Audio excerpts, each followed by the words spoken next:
সকাল 7:30 থেকেই দিনাজপুর 6 আসনের হাকিমপুর, বিরামপুর, নবাবগঞ্জ, ঘোড়াঘাট এলাকার কেন্দ্রগুলোতে ভোট গ্রহণ শুরু হয়েছে।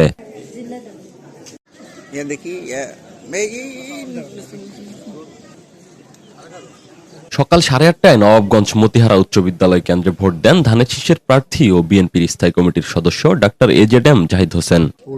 এর এই নবাবগঞ্জ মতিহারা কেন্দ্রে কিছুক্ষণ পূর্বেই আমি আমার ভোটটি দেওয়ার সুযোগ পেয়েছি এবং আমার সহধর্মিনী সহ আমি এখানে ভোট দিয়েছি।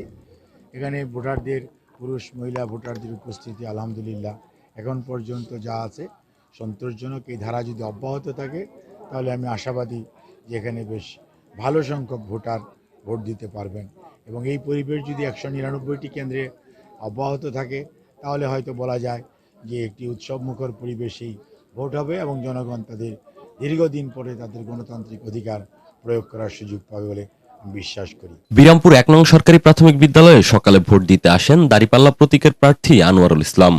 এবং আমি আপামর জনগণকে অনুরোধ করব, আপনার ভোট অধিকার যাতে কেউ ছিনতাই করতে না পারে এ ব্যাপারে আপনার অধিকার আদায়ে আপনি সচেষ্ট থাকবেন।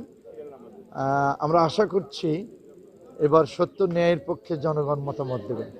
ঝুঁকিপূর্ণ কেন্দ্রগুলো ইতিমধ্যেই আমরা প্রশাসন এবং আইন শৃঙ্খলার যারা তাদেরকে দিয়েছি এবং আমরা সাক্ষাতে তাদের সাথে কথাও বলেছি। ঝুঁকিপূর্ণ তো অবশ্যই আছে, আমরা আশা করছি এই ঝুঁকিপূর্ণ ভোট কেন্দ্রে প্রশাসন যথাযথ পদক্ষেপ নেবেন।